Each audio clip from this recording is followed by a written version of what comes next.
Hello friends, कैसे आप सब लोग and thanks for watching my channel. एक और हफ्ता ख़त्म हो चुका है और ये हफ्ते का जो टाइटल हुआ होना चाहिए वो होना चाहिए कि लिया दिया कुछ नहीं और गिलास थोड़ा बाहर आना।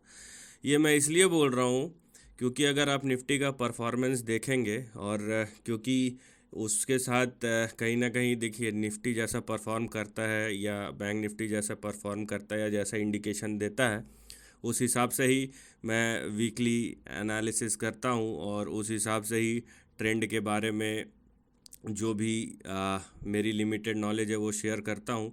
लेकिन जब इस तरीके के मूव्स हो कि नीचे भी जाए और ऊपर भी जाए और फिर नीचे भी आए, तो यहाँ पे होता ये है कि हुआ कुछ नहीं है, बस एक रेंज में ही घूमते रहा है और अगर हुआ भी है तो उसका कोई मतलब नहीं बना है। एनीवेज, तो इतनी कॉम्प्लिकेटेड बातें ना करके डिस्कस करते हैं क्योंकि एक और हफ़्ता ख़त्म हो चुका है और ये जो बीता हुआ हफ़्ता था वो सिर्फ 4 दिनों का था क्योंकि गणेश चतुर्थी की एक दिन की छुट्टी आ गई थी बीच में।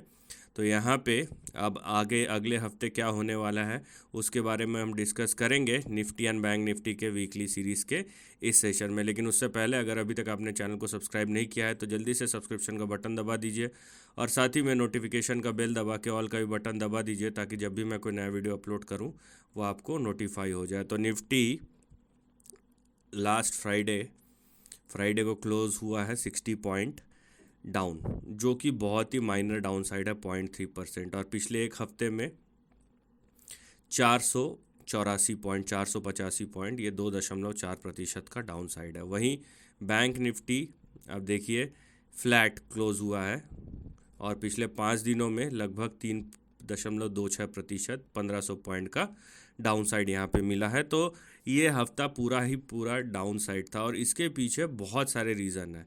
इस हफ्ते तो बहुत सारे रीज़न है और जैसे फेस्टिवल धमाका होता है ना, वैसे यहाँ पे मार्केट में भी बहुत सारे धमाके हो रहे हैं, वो मैं बताऊंगा। लेकिन उससे पहले सेक्टोरल परफॉर्मेंस देख लेते हैं हम फ्राइडे का।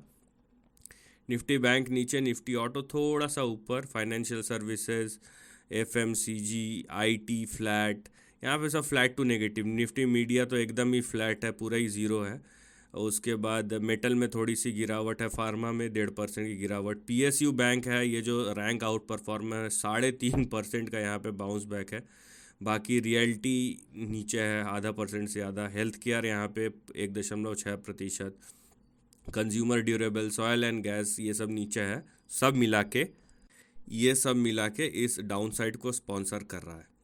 लेकिन जो चीज़ें हुई हैं, एक तो आपका फेड का जो यहाँ पे मीट हुआ है, ठीक है, जिसका 20 तारीख को यहाँ पे रिज़ल्ट आया है फेड मीटिंग का। अब देखिए उन्होंने अपना स्टांस जो रखा है वो अपना हॉकिश ही रखा है। तो बाज़ार को ये एक इंडिकेशन उन्होंने दिया है कि भाई यहाँ रेट इतने नीचे जल्दी नीचे तो नहीं आने वाले और शायद एक बार और बढ़ाएंगे बोल रहे हैं। लेकिन बात यह है कि एक बार बढ़ाए या ना बढ़ाए, यहाँ पे आप कंपैरिजन कीजिए कि क्या मिल रहा है। अगर आप अगर यूएस में है तो क्या इंटरेस्ट रेट मिल रहा है, इंडिया में है तो क्या इंटरेस्ट रेट मिल रहा है।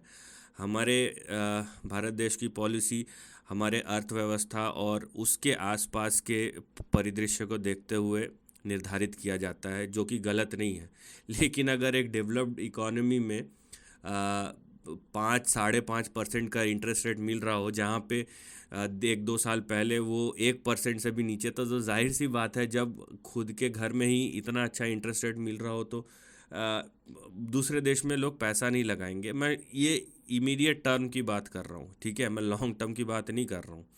तो जहाँ पे ग्रोथ और स्टेबिलिटी ज़्यादा है और जाहिर सी बात है ये पूरा जो बड़ा जो प्लेयर्स का जोन है, जो जहाँ पे rating agencies and all that सबको ही आ जाता है, तो भाई नो डाउट यूएस सबसे या one of the most prominent debt holder है ग्लोबल इकोनॉमी में। लेकिन क्योंकि उनकी अर्थव्यवस्था को A+ की रेटिंग है, हम जबकि उनसे बहुत सारे पैरामीटर्स में अच्छे, हमको वो रेटिंग नहीं मिला है। तो दोगलापन भी एक चीज़ होती है और हम देख ही रहे हैं। लेकिन जो भी है कि उनको दिया गया है, तो अब उनका जो इंटरेस्ट रेट है, अब पैसा तो यहाँ पे नहीं आने वाला। दूसरा ये जो इंडिया कनाडा का स्पैट है और उनकी जो होल्डिंग्स है, अब देखिए उन्होंने बेचा है या नहीं बेचा वो दूसरी बात है, लेकिन उस वजह से बिका है या नहीं बिका है वो मेजर बात है। तो चाहे वो ज़ोमैटो, पेटीएम हो, ये जितने भी है यहाँ पे बिकवाली हुई, अब कौन बेचा है भाई उतना तो नहीं पता, लेकिन अगर आप परफॉर्मेंस देखेंगे तो डिपेंड करता है कि कहाँ देख रहे हैं। और देखिए एक चीज़ तो है, हमारा जो शेयर बाज़ार है पिछले, अगर आप 1 साल, 1.5 साल, 2 साल से देखेंगे, या इनफैक्ट मैं बोलूँ कि 2017-18 के बाद, या आप उससे भी पीछे चले जाए, 2016 से अगर आप हर साल का रिटर्न देखेंगे ना तो आज तक, ठीक है, ये 9th ईयर है कि हर साल निफ्टी ने आपको पॉजिटिव रिटर्न दिया है। तो गिरावट को मैं अगर जस्टिफाई करना चाहूँ कि भाई ये शेयर बाज़ार बहुत गिरेगा, तो उसके पास, उसको साबित करने के लिए पिछले 9-10 साल का मेरे पास डेटा नहीं है जो उससे साबित हो। तो मैं अगर बोलूँ कि इतना गिर जाएगा उतना गिर जाएगा, देखिए 40,000, अगर 1,500 पॉइंट बैंक निफ्टी गिर गया, ये बहुत बड़ी बात है, ठीक है। तो वो 44,000 का इंडेक्स है, वो 3% गिरा है बस, है ना। निफ्टी तो उतना भी नहीं गिरा, 2%, 2-2.5% गिरा है। अगर वो 1,000 पॉइंट भी गिर गया तो कितना गिरा भाई, 5-10% का करेक्शन, उतना भी नहीं हो रहा है हमारे बाज़ार में करेक्शन। तो आप स्ट्रेंथ को समझिए यहाँ पे। बहरहाल बहुत सारी बातें हो गई, अब हम चार्ट पे चलते हैं, नहीं तो इसी पे रह जाएंगे। लेकिन कुछ रीजंस थे जो बताना ज़रूरी था। और ये जब तक इश्यूज चलते रहेंगे ना स्पैट, बाज़ार को अनसर्टेनिटी पसंद नहीं है, ये सीधी साफ बात है। अनसर्टेनिटी अगर बाज़ार में रहेगा तो बाज़ार अनस्टेबल रहेगा, और बाज़ार को ये सब चीज़ें पसंद नहीं है। वो जितनी जल्दी फैक्टर इन करना चाहता है वो उतनी जल्दी कर सके वो कर लेता है, करना चाहता है नहीं, जितनी जल्दी वो कर सके। ये निफ्टी का आप चार्ट देख रहे हैं, तो यहाँ पे देखिए एक फॉल्स ब्रेकआउट हुआ था, अभी तो इसको फॉल्स ब्रेकआउट ही हम बोलेंगे। तो ये फॉल्स ब्रेकआउट हुआ था निफ्टी में, ठीक है, क्योंकि अच्छी खासी पिटाई हुई है, क्योंकि पिछले बार ब्रेकआउट हुआ था तो मैंने भी ब्रेकआउट ही डिस्कस किया था, लेकिन ये भी बोला था कि 20,000 के ऊपर टिके रहना चाहिए। वो तो हुआ नहीं, उल्टा और फटके पड़ गए। और ये हफ्ता थोड़ा सा करेक्शन हुआ है, जिसको हम करेक्शन बोल सकते हैं। अब लोग अगर 100-200 पॉइंट को भी करेक्शन बोलेंगे निफ्टी में, तो आज के डेट में वो जस्टिफाइड नहीं है, क्योंकि वो मानसिकता 12,000 वाली लेके बैठे तो कुछ नहीं कर सकते उनका। तो यहाँ पे निफ्टी का जो रेंज है वो ऊपर 20,000 का है, और नीचे 19,300 और 19,227, जहाँ पे बड़ा सपोर्ट है। मैं इसके नीचे नहीं जाना चाहता, क्योंकि बाज़ार ने चाहे कितना भी बोले कि बहुत बड़ी गिरावट होने वाली है या गिरावट बहुत बड़ी है, लेकिन बाज़ार वो चीज़ दे ही नहीं रहा है। तो ज़बरदस्ती का यहाँ पे कोई बोलने की ज़रूरत नहीं है भाई। बाज़ार सुप्रीम में अगर हो जाएगा तो बोल देंगे भाई, राइट। तो जो चीज़ दिख रहा है उसी के बारे में डिस्कस करेंगे, जो हो सकता है नहीं हो सकता उस वहाँ तक नहीं जाएंगे हम, ठीक है। तो निफ्टी यहाँ पे एक फॉल्स ब्रेकडाउन हुआ है, लेकिन ये आउट ऑफ द ब्लू नहीं जा रहा है, ये बात आप समझ के रखिए, ये आउट ऑफ द ब्लू नहीं जा रहा है। तो यहाँ पे फ़िलहाल अगर ये 19,227 के नीचे गया तब हम अगला कॉल लेंगे। फ़िलहाल जो रेंज है वो 19,227 से 20,000 के बीच में है, एज सिंपल एज दैट। वहीं हम जाएंगे निफ्टी बैंक को देखने। तो निफ्टी बैंक का तो वैसे भी पिछले हफ्ते इसने क्रॉस नहीं किया था, तो इसने कहीं ना कहीं एक डबल बॉटम जैसा पैटर्न बनाया है, ठीक है।